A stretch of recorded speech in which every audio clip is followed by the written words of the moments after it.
საქართველოს კულტურისა და ძეგლთა დაცვის სამინისტროში ორი აფხაზურენოვანი წიგნის პრეზენტაცია გაიმართა. აკაკი წერეთლის გამზრდელი და დიმიტრი გულიას კრებული ლექსები და შაირები აფხაზურ ენაზე თეიმურაზ კვანცელაძის ხელმძღვანელობით ითარგმნა და გამოიცა.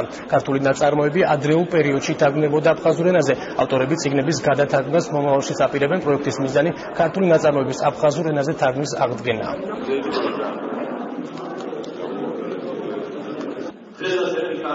ამ ორივე ციკლს ძალიან დიდი მნიშვნელობა აქვს არა მარტო აფხაზი მკითხველისთვის, არამედ ქართველი მკითხველისთვისაც და ქართული საზოგადოებისთვის. განსაკუთრებით გამოადგენთ ისინი სტუდენტებსა და მეცნიერებს, რომლებიც დაინტერესებული არიან აფხაზური ლიტერატურის ისტორიითა და აფხაზურ-ქართული კულტურული ურთიერთობებით. უამრავი ამბავი განსაკუთრებულად ძალიან დიდი სიყვარულით მე ვიცი რომ ამხაზები კითხულობდნენ და ეცნობიან დღესაც ახალი თაობა ვაჟა-ფშაველას პოემებს, სადაც არის ზუსტად იმ თვისებებზე გამახვილებული ყურადღება, რომელიც იმედია რომ ჩვენ ხალხებს გაერთიანებს და აუცილებლად საერთო ენას მოაძებნინებს.